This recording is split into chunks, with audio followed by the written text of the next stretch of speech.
So yeah, welcome to the good, the bad, and the garbage new show, part of the Oscar Reel Movie channel.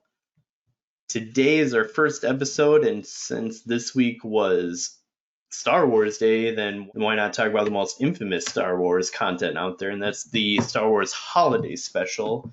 This was directed by Steve Binder, written by a bunch of people. If there's a bunch of people, that always means it's good. And they somehow brought back the entire cast for this. You can find it on YouTube. I think that's the only place you can really find it is on YouTube. On IMDb, it's a 2.1, which is telling. So yeah, let's just dive right into it. I'm Matt Schmidt. My co-host today is Quinn Riddell, who had been on previously with the Departed episode. So if you haven't heard that, go check it out. First off, if you're watching this on YouTube, please leave a like. Just like it. Just click the button, click like right now. Do it. If you're listening on Apple Podcasts, just give us a quick 5-star rating. Leave us a review. All that helps us out tremendously. So please do that. Okay, so this came out. I don't know how much digging you put into this, but like this came out. A lot. Okay. So yeah, I was very curious as to why the hell this thing ever get made. Why is all of the main cast in it? Yes. And why is Chewbacca's dad watching softcore porn? Yeah, so it came out in 1978. It was released in November 78. This is other than like the first Star Wars, which it came out in 77. This is the first Star Wars thing to come out after that. Which is wild. Yeah, like Star Wars was a huge hit, right? Like people loved it. It was crazy. And just picture this being the very next Star Wars content you get. That's because they didn't. So the reason it was George Lucas signed off on it, but Yeah, they didn't really know what this involved like a little bit involved in this. The reason it's so weird and stuff is because they didn't really know what Star Wars was yet. That was, I heard, the justification. They didn't know what the Star Wars universe was. The writers were trying to do, because back in the 70s wasn't variety hour shows were big. Yeah. They were trying to do a Star Wars variety hour special show. Yeah, like this aired on CBS, and then it was never released on VHS, but like obviously like we found it on YouTube, like you can get it. It's out there. Even though to George Lucas's, like, he's been quoted of saying, if I had the time and Sledgehammer, I would track down every bootleg copy of this program and smash it. Like he hates this. Like he was. Everybody hates it that worked on it. Yeah, 100%. I mean, you can tell just even like Harrison Ford just wishes he was not there during this. Yeah. Like, he completely mailed it in. His interview with, I think it was Conan, and Conan tries to bring it up and he like chokes Conan. So yeah, I mean, I don't blame him. I know that George Lucas hates this, like you said, everyone hates it. Because, I mean, this won't go on Disney Plus or anything. Like, they just won't let it happen. But yeah, this movie is basically a series of, like, 6 or 7 just random videos, like music videos or something. Like, yeah, the singing. What? Why? Yeah, like, what are you doing? I have them all. I figure we can kind of break it down here. So yeah, it opens, like, Han's trying to get Chewie back home for Life Day. And then after that, and I checked, or I timed it. It goes 8.5 minutes of no English. Without talking. Yeah, there's talking. there's Wookiee talk, but there's no English. It's not subtitled. You have no idea what they're saying. And it includes, this is where, like, my mind, because I had never seen this, I just go crazy because they turn on like a hologram, and then it's and they're like dancing acrobats. It's like, they have like circus music playing. I felt like I was watching Into the Universe. Yeah, that part Into the Universe. I'm like, Jesus Christ, I need to be on drugs or something. Well, funny you'd say that. Apparently, one of the writers, he was doing cocaine at the time of writing this. A little bit. But yeah, that's some drugs. Yeah, that's the first like eye-opening moment. Like, the circus music starts, and then the holograms go from like being little to like life size, like outside of the machine. What is going on? And then, so after that happens, and the non-subtitled Wookiee talk, the first English speaking It's role Harvey Korman. that's next. The first one we get is actually Mark Hamill. Mark Hamill as Luke. Oh, is that where he's looking into the camera like a porcelain doll? Yeah, so Mala, who is, yeah, this is about Chewie's family. So Mala is Chewie's wife. She like calls Luke, and he's just all caked up in makeup. Like Dude, it his face is looks so weird. so like I don't want to rail on him too much for this because like, did you research why? Like he's like that because he was in a No. he was in a terrible like motorcycle accident like right after Star Wars came out. So he was still recovering from surgery, and that's why he looks drastically different from A New Hope to Empire Strikes Back. They actually write it into the plot of Empire Strikes Back. The first time you see Luke, he's on Hoth, the snow planet, Yeah. and Yeah. he gets hit in the face by that big animal and like gets scratched up, and that was their way of like writing in like why he looks different. But like during the holiday special, he was just coming out of surgery, so they had so much makeup on it. So like I don't want to harp on him too much for it, but like it looks terrible. But the first time he came, like, what is wrong with his face? Yeah, it's But not just the makeup, but he's staring into the camera, like straight into the camera, and talking. yeah. The weirdest thing. This is just a series of like Chewie's family calling different members of the main cast, and they just stare off into like the camera and make conversation. It's the weirdest thing. That's really odd. So yeah, Mark Hamill's the first thing we get, but then you're right. Like the next one is her calling like a trading post, which Art Carney is the main guy. Yes, yeah. Did you catch? So in that he's like he owns this trading post, and there's an Imperial officer in it.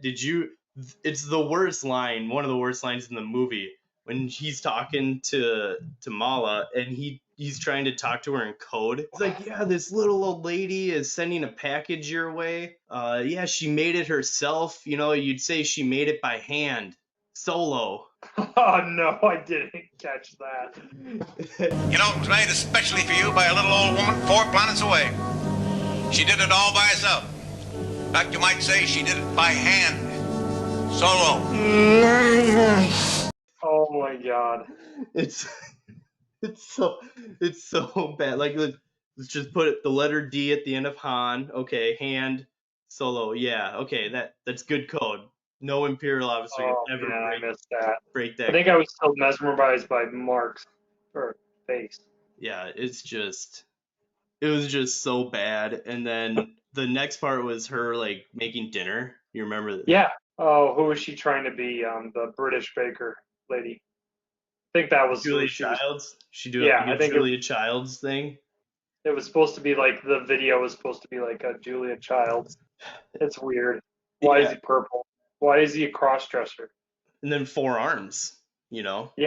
Yeah. I just don't get it. Like, it's just like, why are you showing a cooking video? And then the next one is the one you brought up, where Itchy, Chewie's dad, watches. Yeah. I got you a present for Life Day. It's a softcore porn pleasure video thing.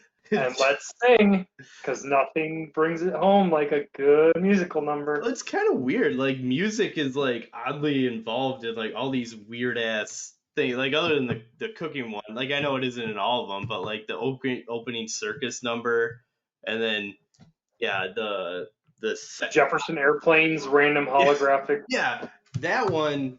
So they made that song for this special, and it premiered in this special. So yeah, like after the weird VR sexually like softcore porn or whatever, like stormtroopers show up, and then one of them like watches this Jefferson Starship music video, which I need to read you. Where is it? I looked it up on like Wikipedia or whatever. Light the Sky on Fire is the name of that song. This is how on Wikipedia that this is worded. So Light the Sky on Fire was a song sung by a band of human musicians and was popular on Kashyyyk during the Galactic Civil War. At around the same time, the song entitled Hyperdrive was also a hit on Kashyyyk. Like, they just write it like it's a real thing.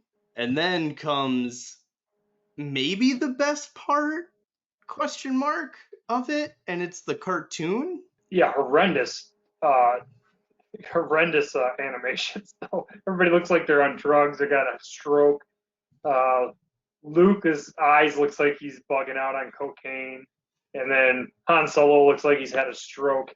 Yeah, that one was the weirdest, right? Han's like head Face is is like so long. What it's is long, happening? and the nose is a giant. Yeah. Like I didn't think Harrison Ford really had that big of a nose, but like they made it look enormous in that. It But was a odd choice I for like animation. yeah, like that's the premiere of Boba Fett, by the way. Like that's the first time Boba Fett. That's where they first talk about Boba Fett. Yeah, that's the first time he makes his appearance in like the Star Wars universe. Ugh. Good, So, good entrance. you know, if it wasn't for the holiday special, who knows? Do we have the Mandalorian, which is like one of the biggest hits in Star Wars because Boba Fett is the original Mandalorian. Yeah, I'm not going down that road. No, but the next weird video, the instructional video. You remember that? Like the kid Lumpy goes up in his room and he builds like Yes. a transmitter, and it's Yes. like that one was the weirdest one to me because the guy talking on the screen just like Oh, the functioning droid. yeah. It's like a weird misfunctioning to like what that it's not funny. Like you trying to do a bit because it's not funny. Yeah, at it all. was it's just the weirdest thing. And then, you know, in the end, like, oh no, sorry, I missed one. The Golden Girls. It goes, so the stormtroopers are watching the news, and then it cuts. Oh, is that where they go to the cantina? Yeah, they go to the cantina on Tatooine, and Yeah, and then he's back with his volcano mouth head thing. yes, okay, so dude drinks through a hole in the top of his head. And he's a little stalkerish. Oh yeah, total stalker. The first thing I thought of is how does he keep that thing clean? You brush it. On Tatooine with all this sand, like, and you All the dust. all the picture is just sand up in that hole, and he's got to clean it up. Ugh. But Definitely, she was having an affair with that rat mouse thing.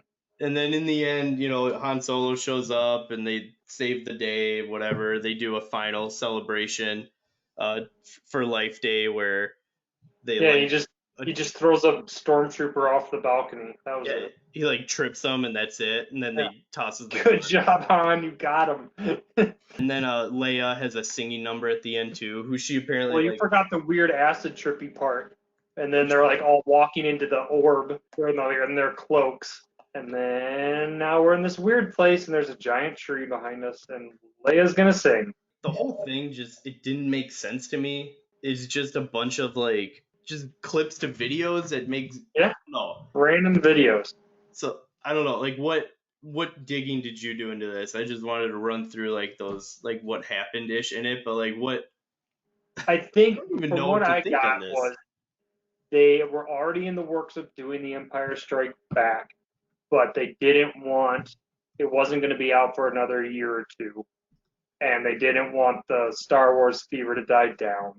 Variety shows were big at the time, so George Lucas licensed the material to some people that did that, and they tried to combine the Star Wars into a variety show, and then they didn't want, because then they were making toys at the time, and they wanted this to kind of propel the sales of the toys and keep the train rolling until the next movie came out. It's atrocious. Disaster. I mean, I started watching it because I'm like, oh, I love Star Wars, like, and I know that this is bad. People say it's bad, but like, whatever. It's an hour and a half. I'll get through it. And I think after the weird sexually charged VR trip by Itchy, I think I looked at my watch or the time to be like, I'm probably more than halfway through this now, right? And it's like no, 15, 20 minutes in. Yeah, nope, I got an hour left. Like that's no big deal. Whatever. I watched it in 2 parts. I watched up to like the cartoon, and then I watched after the cartoon, and man, it was hard to dig into that second half. After watching up to that, like, oh, I gotta do it. I like how they have some like deleted scenes from A New Hope in this to just make it. Oh yeah, they tried to interject all the good Star Wars scenes. Yeah, they've got like Vader walking on the Death Star, which is blew up at that point, so whatever. But like, I like how they have some cutscenes to just make it look a little better than what it was. But yeah, it's just a lot of this stuff is like, who cares? Like, whatever. Like, oh, they cut to Tatooine to like show that they're doing a curfew. Who cares? Like, what does this have to do with anything? That's not what I kept saying to myself during this whole thing. It's like, what does this have to do with anything right now? Nothing. Just a bunch of random shit thrown together. It's just, and you say you never even heard of this before. I told you. Never. Until you mentioned it, I was like, didn't even know this existed. Thank you. Oh no, yeah, no problem. My life is better now knowing that this exists. Well, so now you have a bar, right? Like you can assume a lot of things are good now because it's not as bad as this. I would say that this is worse than The Room. This is worse than The Room. The Room is so bad it's good and funny. Yeah, Would you say this is so bad it's... No, I never laughed once during this. Not even. There's more shocks of horror and like wondering how people actually paid for this to get made, and yeah, there was no laughter. You didn't laugh just because it was so bad. I think I laughed at the hand solo part, which I know you say you didn't catch. I didn't catch that. No, that is pretty funny. I like cheesy puns. I laughed when the guy started pouring drinks into his head, the hole in his head. That was like gross, kind of. I was like, what? I mean, the little kid playing with his airplane around his grapple. That was kind of funny. Or how about the stormtrooper breaks his toy and the kid like puts it in his bed and like tucks it in, like trying to make it seem sad or something. There's so much weirdness. I can't believe the cast signed on to do this. I think that's like the biggest thing from this is like they got the entire cast. Like Anthony Daniels back as C-3PO, Mark Hamill, like the big three, Hamill, Carrie, and Harrison Ford were back. James Earl Jones was back for the voice of Vader. And this is the first time he's credited for the voice of Vader because he wasn't credited for it in the first movie. How did they read the script? Did they have any idea what the project was going to be? Don't get it. Were holiday specials big back in the 70s? They had to be. This is a product of the 70s by all means. Like the decor, the style, those acid trippy scenes and stuff. Like it's a product of the 70s. So that's why I'm wondering if holiday specials or specials on TV were just kind of a thing back then. They had to be, because didn't Little House on the Prairie had like a holiday special, right? That like was pretty big, and I gotta feel like that was from the 70s or 80s. That just had to be a thing. What'd you think of like the costumes for the Wookiees? Like they were found in the back of a high school music shop, and like, oh, those are good. Just dust them off a little bit. What is up with the grandpa's or his dad's mouth? Like that's so weird. That's so like I don't think the other two look that bad, but Itchy. The grandpa is they try to make him look old. I like how he just has a giant underbite and his head is like smushed. Like his facial features are like smushed down and he's got like this. He's always like. Because I didn't think they looked that bad, like the wife and the son. But then when they showed the dad, I was like, what the fuck is going on right now? A messed up looking Wookiee. It was just nuts. I mean, what were did you have any favorite parts or like terrible favorite parts? The most, I mean, what WTF moments were the softcore porn part, like on a special on TV? Like it's supposed to be a kid thing, and what are you doing? Yeah. So weird. Any part with Harvey Art Carney. Yeah.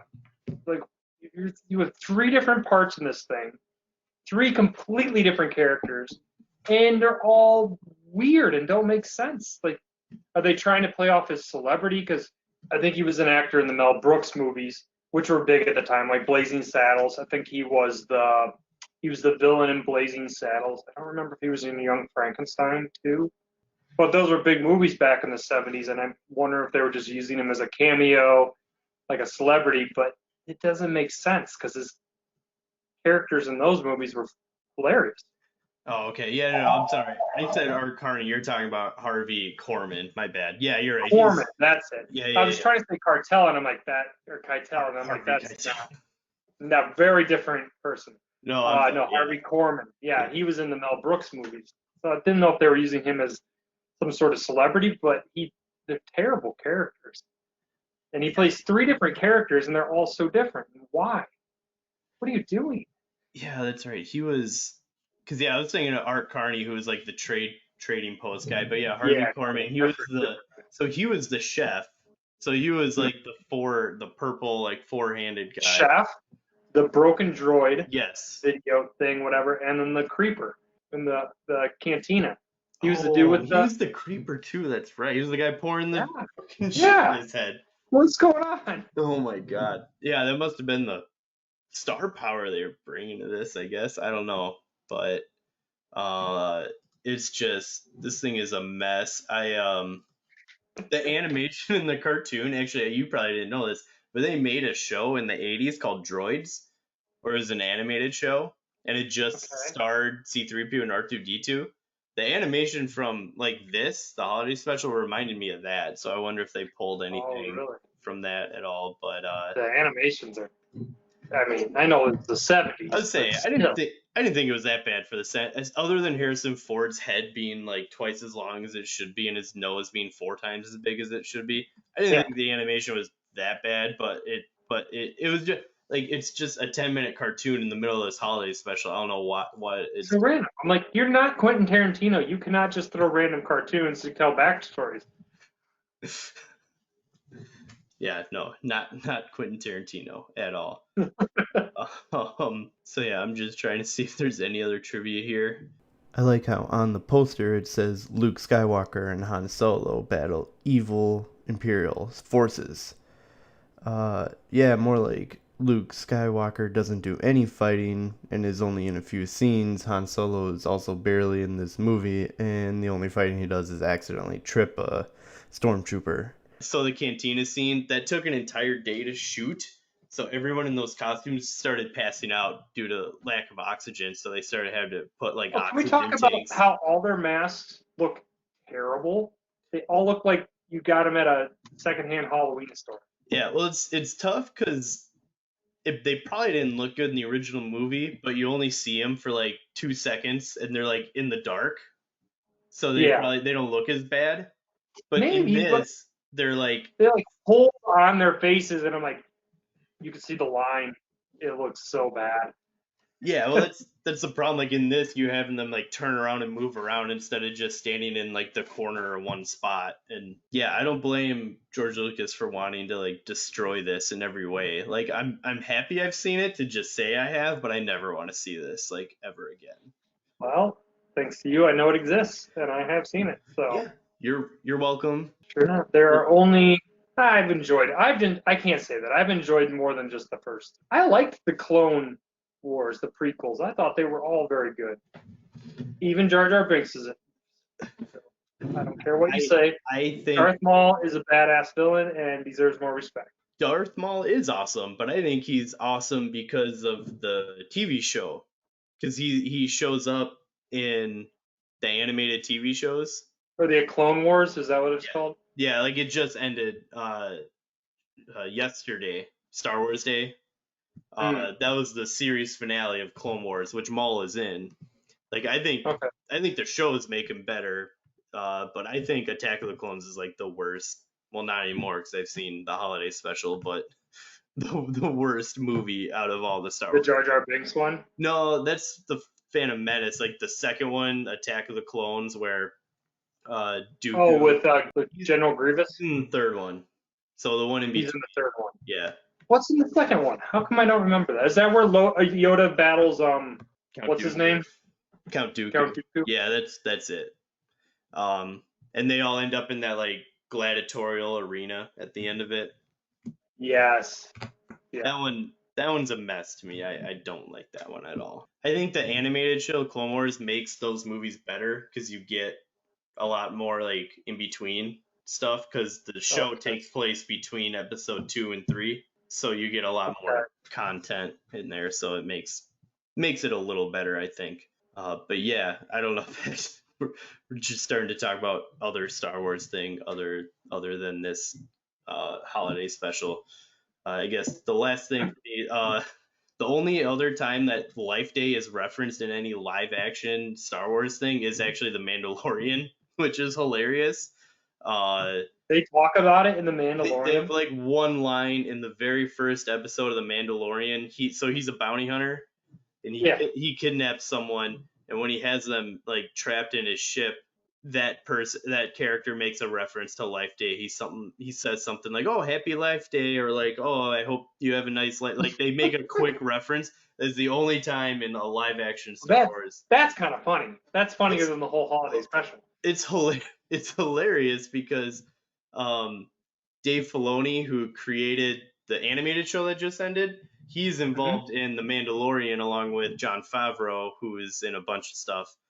Yep. And they love Star Wars so much that they make little references like that to a bunch of shit. Like it's awesome. Like even in Clone Wars, like they'll reference like all these little things that like George Lucas is probably sitting at home like laughing, going like, "Oh, I get that reference." Like, "Oh, I get that reference." The fact that they referenced Life Day from this I would say crap, when they pretty great. maybe when they put Life Day in that, he may not have been too happy about that because that makes this movie canon. Like this movie is like canon and in continuity because they reference Life Day. Oh, I did read about that when Disney acquired Star Wars and how they ranked everything, and then they started calling anything outside of the main storyline legends. How they don't qualify a lot of the books. I didn't realize there were so many books and all that stuff as true Star Wars lore. Yeah, there's some people think the books are some of the best stuff, but now they're just not. Yeah, they're legend now. Like they're not in continuity. They don't count.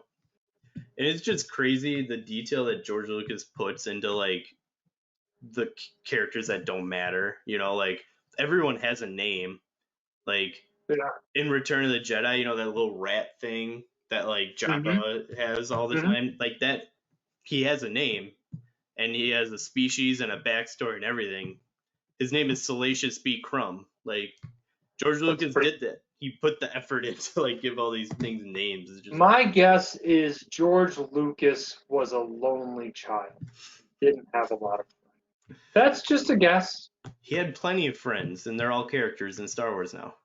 Yeah, this was a mess. I mean, you guys don't have to do like scores or anything for this. I figure we just can call these movies good, bad, or garbage. This one is clearly garbage.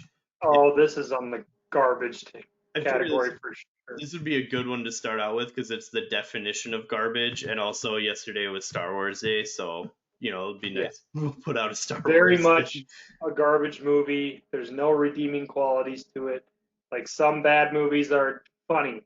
Like The Room is it's funny how they take it so seriously and how awful their acting is. There's other ones along those lines but it's not funny. It's not even funny in an ironic way. It's just bad. I like how their names too. So Mala, Lumpy, and Itchy are their names. Those are their nicknames. Their full names are Malatobuck, Lumpa Rump, and I don't know. These are just names. I like how they just made up these names that no one can say, and then they just shortened them to like Lumpy and Itchy. This thing's a mess. If I had to give it a score, I'd give it like a 0.5. This is so bad. I just want to watch this. We'll talk about it and just get it out of the way, and then we can move on to like Jackie Chan stuff.